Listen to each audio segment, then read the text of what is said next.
Boa tarde, pessoal. Bem-vindos a mais um Rascunhos Econômicos. Eu sou o Léo. Bem, aqui nesse canal nós tratamos economia e consciência e, infelizmente, eu vou ter que falar das falas lamentáveis, do tweet lamentável da senhora deputada Erika Hilton contra um economista. Contra um economista que fez o seu trabalho como professor da FGV, o colaborador da FGV, que é o seu Daniel Duque. Eu, inclusive, acredito que o Corecon, o Conselho Federal de Economia também, deveriam se pronunciar. Deveriam se pronunciar que uma deputada que tem quase 1 milhão de seguidores no Twitter, né? Antigo Twitter, atual X, um movimento político, deponha contra a integridade de um profissional de economia dessa maneira. E pior, não é um debate de ideias. Porque não há ideias na cabeça da dona Erika Hilton. Eu quero crer também que dona Erika Hilton não consultou os assessores ou quem a ajudou seja seus assessores parlamentares, seja quem a ajudou a formular a proposta da PEC da 6 por 1, do fim da 6 por 1. Né?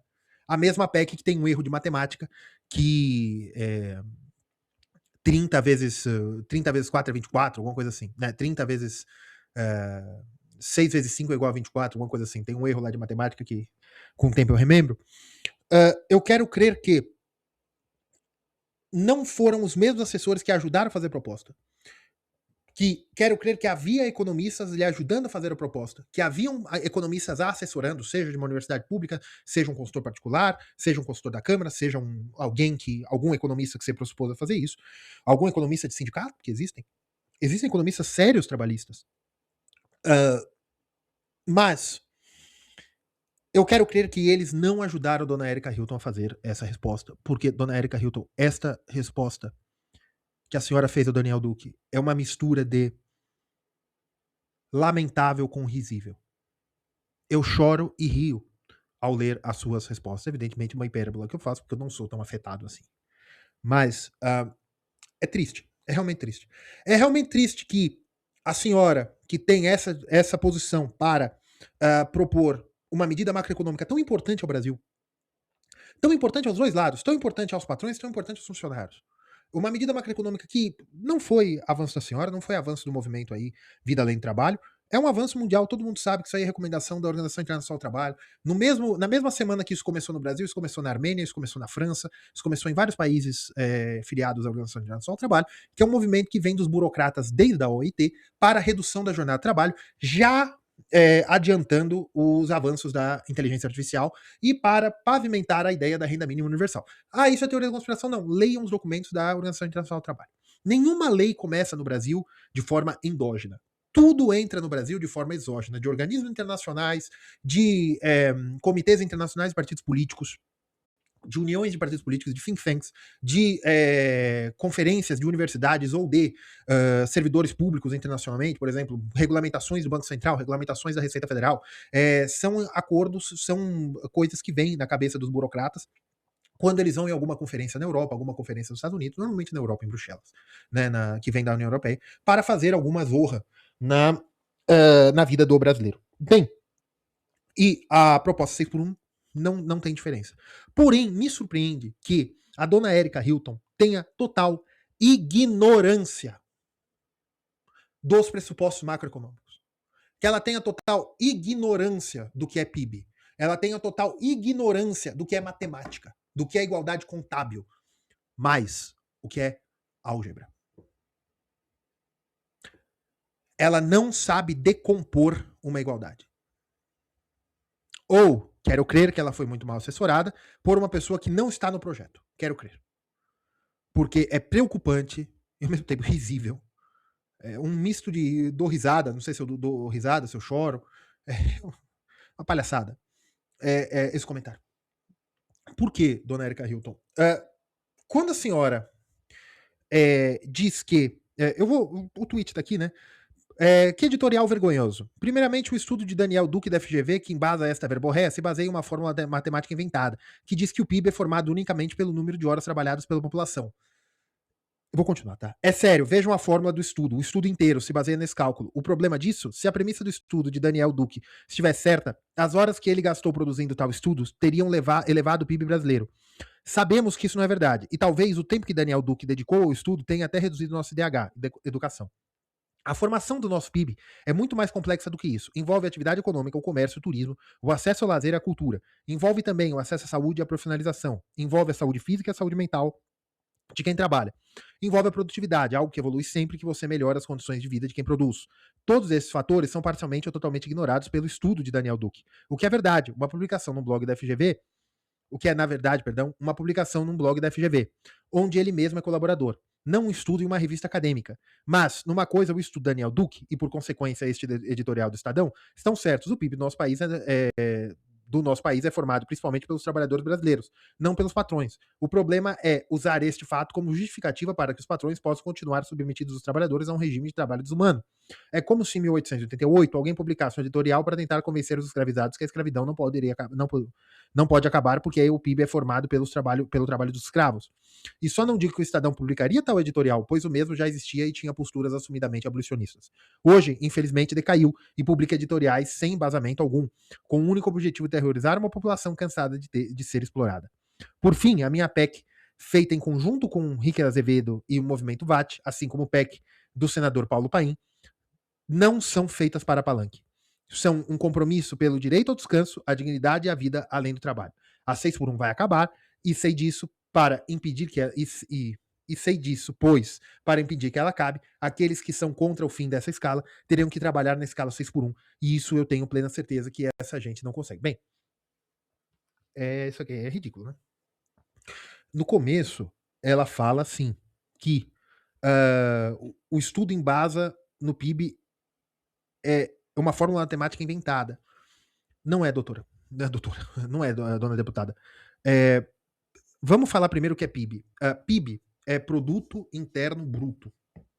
Produto Interno Bruto é tudo que se produz ou tudo que se consome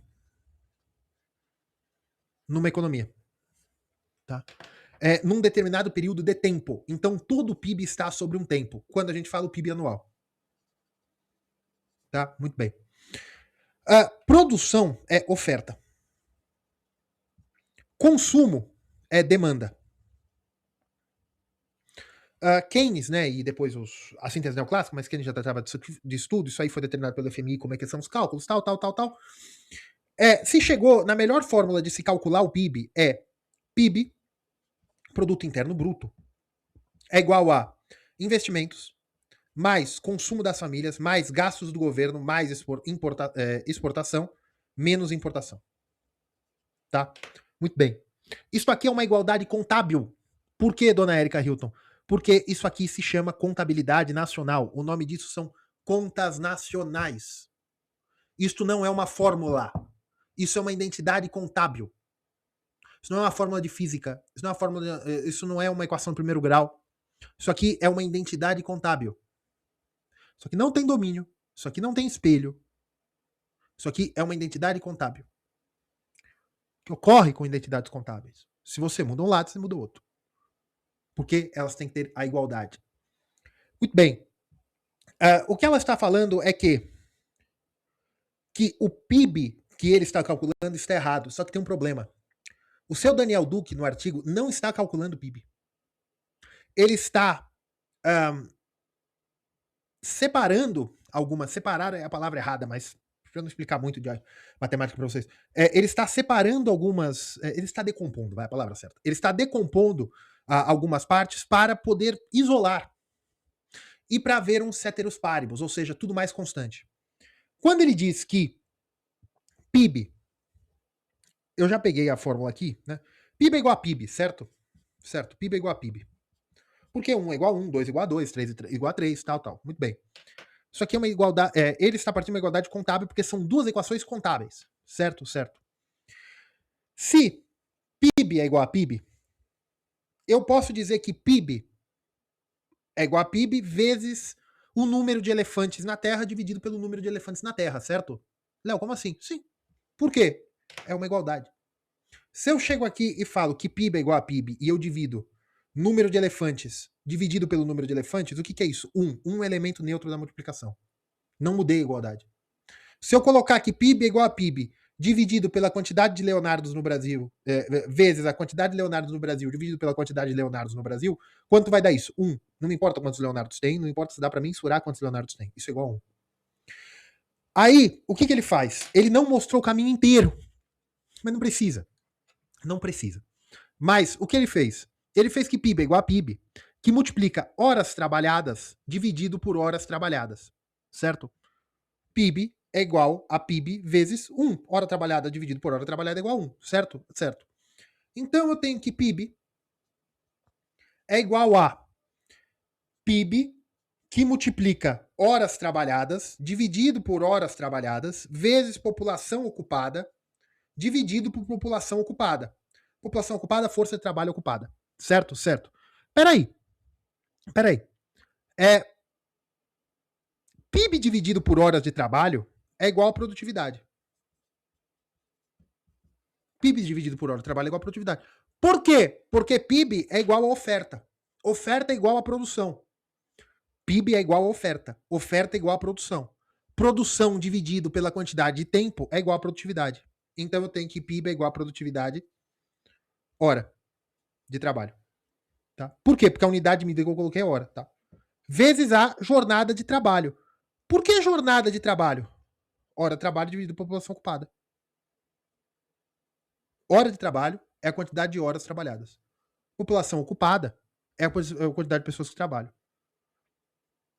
Quanto eu trabalho, dividido, todo mundo que trabalha.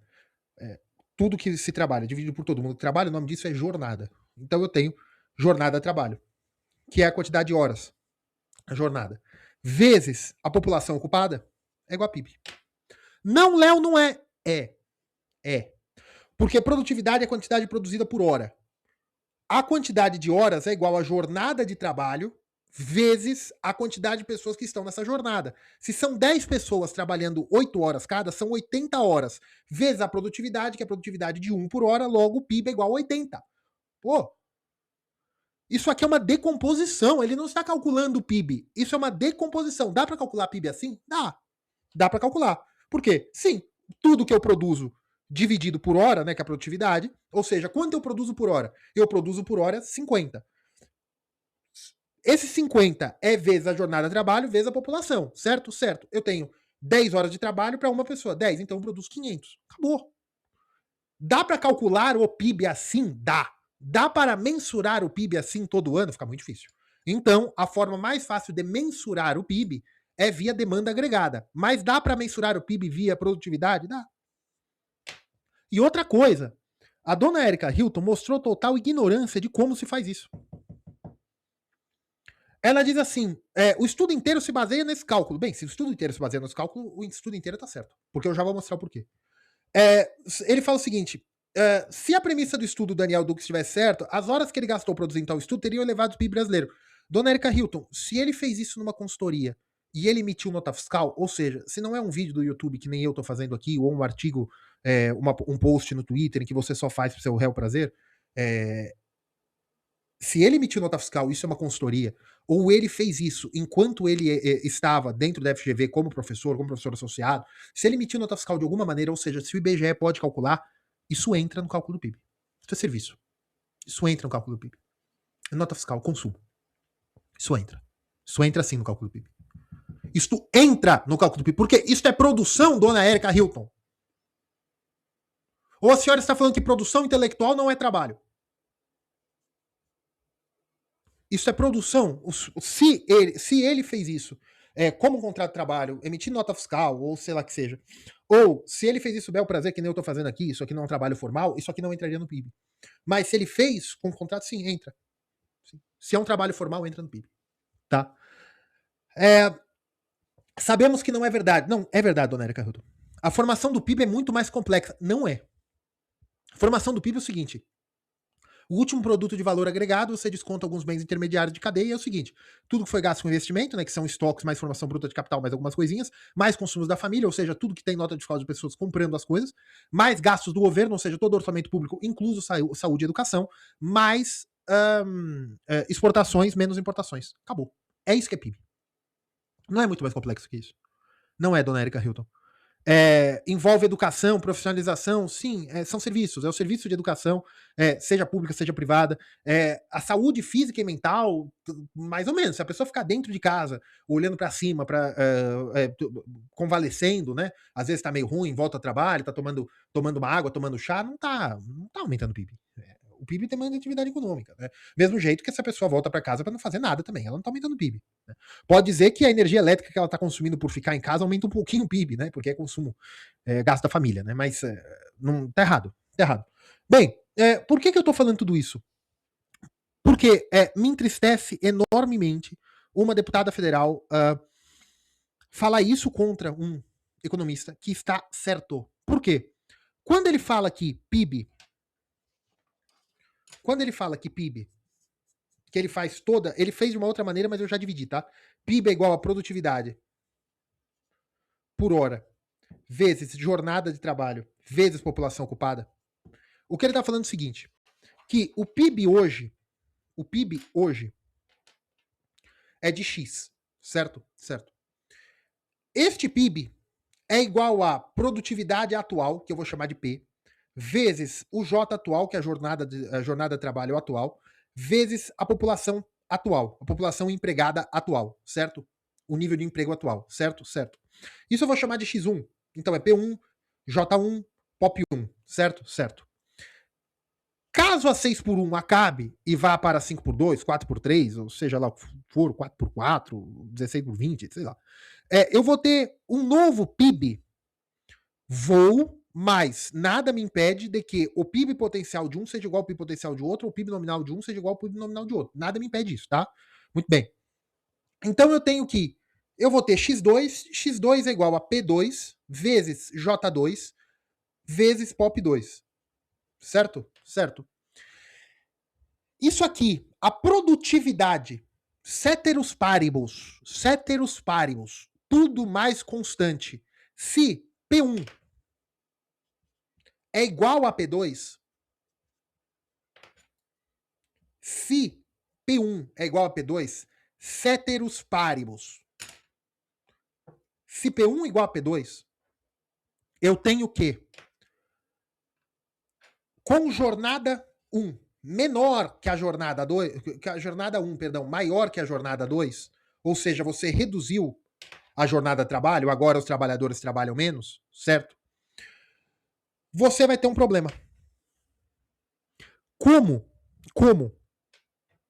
Numa multiplicação, com este número diminuindo, este número constante, eu só posso aumentar o PIB, ou manter o PIB, se a queda deste número for compensada pelo aumento deste número. É uma igualdade contábil. Não é uma fórmula, é uma igualdade contábil. Para que x1 seja igual a x2. Tá? Se J é menor, se J1 é menor, é maior que J2, a população empregada 2 tem que ser maior que a população empregada 1, certo? Certo. Só que aqui nós temos um problema. O Brasil está em pleno emprego. O que quer dizer isso? Que não dá para empregar mais pessoas sem aumento de custos. Léo, como assim? Doutrina keynesiana. Isso aqui se chama hiato inflacionário. Como o Brasil está em pleno emprego, não dá para aumentar a população ocupada sem aumentar custos. Isso é inflação ou, no mínimo, custos ao empregador. Portanto, o empregador vai tentar aumentar a produtividade e não aumentar a quantidade de pessoas. Tá? Muito bem. Só que a produtividade não é homogênea. Há pessoas mais produtivas que outras. Só que os salários são mais ou menos homogêneos. Então, o que o patrão pode fazer? Aqui nós estamos falando de produtividade macroeconômica. O que o patrão pode fazer? Produtividade total dos fatores, por input de capital e de labor. Capital é trabalho, a quantidade de pessoas. Veja, Se você precisa, né? Se você tem aqui que produtividade vezes jornada vezes população, né? Que são as pessoas empregadas, é igual a produtividade vezes jornada vezes população, em que eu sei que esse J2, em que eu sei que J2 é menor do que J1, ou seja, as pessoas trabalham menos, tá? A população empregada tende a ser a mesma. A população empregada 2 tende a ser, a população empregada 2 tende a ser a mesma da população empregada 1 por conta do pleno emprego, em que os patrões não vão querer aumentar o custo de trabalho, porque já se está no pleno emprego, vai aumentar ou o custo da mercadoria ou o custo dos salários. Se isso acontece, o que eu preciso fazer? Eu preciso aumentar a produtividade. Cada trabalhador vai ter que trabalhar mais para que o nível de emprego se mantenha, o nível de produção se mantenha, para que o PIB se mantenha. Para o PIB se manter, a produtividade tem que aumentar. Este é o ponto. Tem um argumento muito bom, que a dona Erika Hilton não fez e que isso me deixa mais preocupado e mais triste ainda. De que qualquer economista minimamente capacitado saberia dizer o seguinte: tem um pequeno problema no pensamento do seu Daniel Duque. Ele está partindo do princípio de produtividade macroeconômica, porém, no micro, na produtividade total dos fatores, você tem ociosidade de capital durante a jornada de trabalho. Dessas 8 horas que a pessoa está trabalhando na fábrica, no comércio, na barraquinha de cachorro-quente, nessas 8 horas, ela não é durante as 8 horas que ela está exercendo algum trabalho. Existem horas ociosas. Então, é totalmente possível que a quantidade de trabalho seja a mesma apenas por isso. Que uma diminuição de um dia a pessoa compense por um outro trabalho, em vez de fazer tudo num dia, em vez de você fazer tudo nas primeiras 2 horas de trabalho, ficar 2 horas enrolando e as outras 2 horas você termina o que tem que terminar no final do dia, agora com um dia a menos você vai ter mais carga de trabalho ao longo do dia, seja em fábrica, seja em comércio. É possível? É possível. A quantidade de trabalho continuará a mesma, mas a intensidade aumentará, né? Isso é uma... Eu não gosto de analogias físicas para economia, mas é o seguinte: se agora, se você tem uma viagem de 100 quilômetros para fazer e você tem 2 horas para fazer a viagem, a sua velocidade pode ser de 50 quilômetros por hora. Você vai tranquilo. Mas se você tem 100 quilômetros para fazer e você só tem meia hora para fazê-lo, você precisa fazer em 200 quilômetros por hora. É possível, por produtividade total dos fatores, que o carro, fazendo a analogia do carro, um carro não vai fazer 200 quilômetros por hora, até porque é muito perigoso. Mas eu não preciso fazer em meia hora, eu posso fazer em uma. Então, 100 km por hora numa estrada com os carros atuais é totalmente responsável. Mesma coisa do trabalhador. O trabalhador demora 6 dias na semana para produzir o que produz por semana, porque há muita ociosidade durante a jornada. Então é totalmente possível que, com a redução da jornada em 1 dia ou 2 dias, ele termine as tarefas num fluxo mais rápido. Só que aí tem um problema. Isso pode aumentar os problemas de saúde mental, de burnout, porque a produtividade vai precisar aumentar. Porque, veja, pessoal, se PIB é isso aqui, PIB é a demanda agregada, é tudo que se consome, porque tudo que se consome se produz. Então, isso aqui, a quantidade de produção tem que ser igual à quantidade que se consome. Caso não seja a quantidade de produção, é porque você está importando, por isso que você diminui a importação, beleza? Beleza. Então, para que não haja diminuição da produção, você precisa que a produtividade aumente. O argumento da dona Erika Hilton poderia ser o seguinte: olha, você está fazendo muitos ceteros páribus, seu Daniel Duque. Você está falando que a produtividade vai se manter. Só que a redução de um dia de trabalho pode reduzir facilmente o tempo ocioso do trabalhador. Contanto que o trabalhador já não esteja no limite da fronteira produtiva. Existe pleno emprego no Brasil. Se existe pleno emprego, você tem uma quantidade de trabalhadores adequada à quantidade de produção. Pode ser que o nível de salário esteja mais baixo do que o patrão gostaria, então por isso que ele emprega mais. Pode ser que a jornada de trabalho tão alta, né, 6 vezes por semana, permita que o patrão tenha uma grande produtividade por esses trabalhadores? Pode ser que sim. Então pode ser que a redução da jornada de trabalho vai diminuir a quantidade de trabalhadores, de horas disponíveis, e isso permita que o patrão contrate sem grandes mudanças de custo? Creio que não. Mas nas grandes empresas pode ser que sim. Até porque em grandes setores você já tem uma jornada mais menor do que isso, né? Em grandes empresas você já tem uma jornada menor do que isso, até por segurança do trabalho. Você não vai deixar um metalúrgico trabalhando 6 por 1. Você não vai deixar os caminhoneiros têm regulamentação própria. Você não vai deixar, por exemplo, não sei, máquinas perigosas, industriais, processos industriais, você não vai deixar ele fazendo 6 por 1. As escalas de trabalho são distintas, por regulamentação do sindicato, muito bem. Bem, mas o importante é, por produtividade total dos fatores, que aqui é micro, a produção, a teoria da firma, estabelece que a produtividade é uma função de capital, né, seja labor, seja capital físico. Né, que a produção é uma função de labor com capital. Que um input, ou seja, você colocar uma pessoa de labor, uma força de trabalho, com uma unidade de capital, seja uma máquina, um terreno, um equipamento, uma fritadeira, uma mesa, uma cadeira, não importa, você vai aumentar uma quantidade de produção. Então, com 1 de labor e 1 de capital, você tem 1 de produção. Com 2 de labor e 1 de capital, você pode ter 1,5 de produção.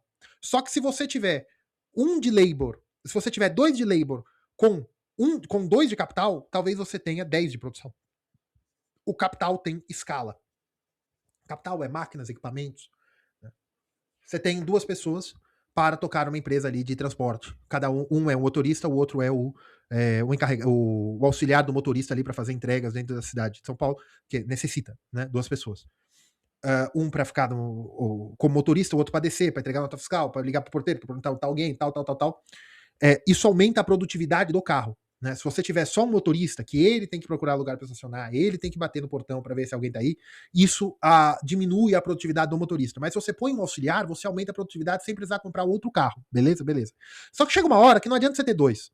Que é preferível você ter 2 com 2 carros. Aí você aumenta muito mais a produtividade. Entenderam? O capital aumenta a produtividade mais do que uma pessoa. Só que uma pessoa também pode complementar o capital. Beleza? Beleza. Então, por teoria dos fatores, por produtividade total dos fatores e microeconomia, se a produtividade... eu não acredito no modelo Daniel que isso aqui é ceteris paribus. A produtividade vai subir. Tem que ver se ela vai subir o suficiente. Porque se você reduzir a jornada de trabalho em 20%, você está aumentando os salários em 20%. Não, Léo, como assim? Sim, porque salário é pagamento pelo trabalho. Se eu estou pagando por 30 dias de trabalho com a escala 6 por 1, você está pagando por isto. Quando você reduz para a escala 5 por 2 ou 4 por 3, você está trabalhando menos e recebendo o mesmo. Então é equivalente ao aumento real dos salários. Se é equivalente ao aumento real dos salários, o custo por hora trabalhada aumentou. Acabou. Isso é aumento do real dos salários. É quanto o trabalhador recebe por hora trabalhada. Isso é aumento real dos salários. O salário aumentou. Aumenta com a redução da jornada de trabalho. Muito bem. O que isso pode causar? Isso pode causar o seguinte: se não for ceteris paribus, se eu não acredito que vai ser ceteris paribus, alguma coisa a produtividade vai aumentar para segurar para não precisar de aumento de pessoas. Você vai ter uma pessoa que vai trabalhar por 2, ou você tinha uma equipe com 3 pessoas, agora vai ser uma equipe de 2 pessoas. Você tinha uma equipe com 4 pessoas, agora você vai ter uma equipe de 2 pessoas. Você vai ter absorção de trabalho entre pessoas, sim, com certeza. Só que vai chegar uma hora que você também vai ter uma otimização. Você vai reduzir as pessoas menos produtivas. Porque como o custo do salário aumentou, você só vai contratar as pessoas ou manter as pessoas empregadas as mais produtivas. Ah, Léo, mas eu tenho a rigidez de salário. Como é que eu mando as pessoas embora? Simples. Uma lanchonete do tipo fast food ou um mercado, você instala aquelas máquinas que cobram, que fazem a automática de pagamento no supermercado. Aqueles totens em que você paga o hambúrguer, o sanduíche ali sem precisar de um atendente. Eu não sei se vocês são tão antigos quanto eu, mas quando eu era criança, você tinha filas quilométricas ali naquelas lanchonetes fast food, e você tinha 4, 5 caixas com pessoas, mais uma gerente, e mais 2 ou 3 pessoas que iam na fila com um papelzinho para você já chegar no caixa, já com o seu pedido feito. Aí a menina do caixa o garoto do caixa, só contavam e falavam quanto que era para ser mais rápido, isso aumentar a produtividade deles. Hoje você tem um gerente responsável por receber o pagamento em dinheiro. O resto tá só na cozinha, porque são 4, 5 totens que são uma produtividade muito maior do que os trabalhadores, porque é aumento de capital, não de labor. E os que ficaram, e são muito. Os trabalhadores que continuam nas lanchonetes, ou qualquer outro setor, você pode levar isso para outros setores, eles tiveram que aumentar a produtividade para valer a pena. O que isso gera? Isso gera ser mais difícil você conseguir o primeiro emprego, isso gera você ter uma exigência maior dos trabalhos, e isso gera uma substituição por maquinaria. Porque você tem que aumentar a produtividade do trabalho. Qual é a melhor forma de aumentar a produtividade do trabalho? Aumentando o capital. Léo, como assim? Se eu tenho um motorista que consegue fazer 4 entregas por dia, para eu fazer 8 entregas eu preciso de 2 motoristas. Só que isso eu vou ter que comprar outro carro, certo? Certo. Só que, se eu coloco um auxiliar de motorista, eu não vou ele pode fazer 6 entregas, porque nesse tempo fica mais rápido, um amarra carga, um toma, enquanto um tá almoçando, o outro tá tomando conta do carro, e esse tipo de coisa e tal. Muito bem, então um motorista e um auxiliar pode levar de 4 para 6 entregas por dia, beleza? Beleza.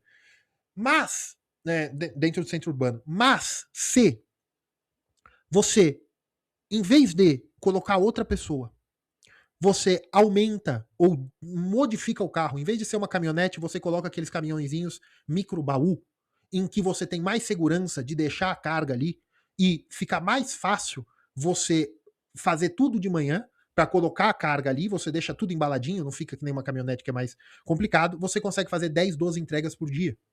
Com a mesma quantidade de funcionários, um funcionário por carro, o carro um pouquinho mais caro, mas esse carro faz 12 entregas no tempo que esse mesmo funcionário fazia 4 entregas. Logo, se eu tinha 3 carros e 3 funcionários, agora eu posso ter um funcionário e um carro. O carro é muito. Esse veículo é muito mais caro que os outros, só que eu tenho uma quantidade de mão de obra necessária menor. 70% menor. E aí, o que ocorre? É lógico que depois que você reduz a jornada de trabalho, a produtividade aumenta. Por quê? Os trabalhadores que continuam são muito mais produtivos, via capital. Um trabalhador que antes você precisava de 3 trabalhadores para fazer 12 entregas, hoje você precisa de um trabalhador para fazer 12 entregas. Por quê? Porque você trocou o caminhão. Por causa que o salário dos outros trabalhadores aumentou tanto que agora compensa eu colocar um caminhão só. Entenderam? Isso é produtividade total dos fatores. Reduzir jornada de trabalho aumenta a produtividade? Aumenta por 2 motivos. Por absorção de ociosidade, realmente o trabalhador consegue entregar mais, é que às vezes ele está descansando ou realmente não tem fluxo. Só que com uma diminuição da carga geral de trabalho, o gerente pode passar a cobrar mais e manter um ritmo mais frenético. Por exemplo, o banco é assim. Tá? Muito bem. Para a produtividade total de fatores, também que é microeconomia, você também aumenta a produtividade demitindo gente e colocando máquinas. A produtividade dos trabalhadores restantes aumentou, gente. É lógico, é evidente, pô. Certo? Isso é evidente. Então, quando nós falamos de produtividade, a produtividade é uma coisa muito complicada. Porque a produtividade é uma coisa muito complicada. É muito difícil de mensurá-la sem modificá-la. A produtividade é a coisa quântica da economia. A hora que você quer medi-la e que você quer comparar, você modifica as variáveis que agem sobre o próprio trabalhador e a quantidade de capital disponível ao trabalhador. Por quê? Porque você modifica o custo do trabalho do trabalhador. Então é melhor você colocar uma máquina. Outra coisa, esta ideia de que o custo dos salários deveria seguir a produtividade, que salários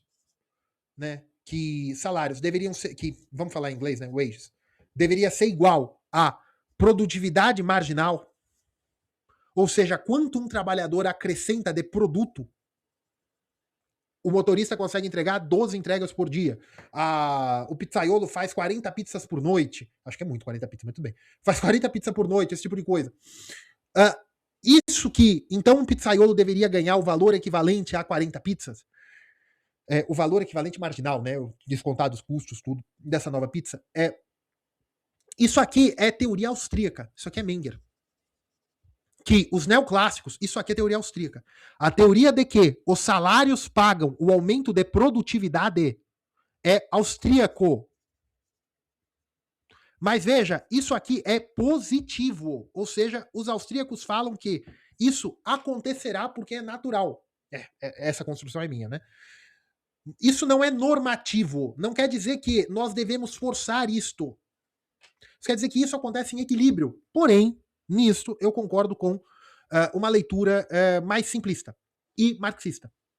Salários são um preço a mercado, feito pela diferença entre pessoas que querem trabalhar com a quantidade de empregos disponíveis. O trabalhador sempre vai receber o maior valor disposto que o patrão está querendo pagar, que é o menor valor disposto que um concorrente desse funcionário está aceitando receber. Então, toda essa palhaçada sobre produtividade, isso aí é só para ver os impactos depois. Porque, veja, a redução da jornada de trabalho, o aumento dos salários, porque redução de jornada de trabalho com manutenção de salários é aumento de salário, tá? Ou o aumento de salário via salário mínimo, tudo isso, gente, é decisão política. É decisão do Congresso Nacional.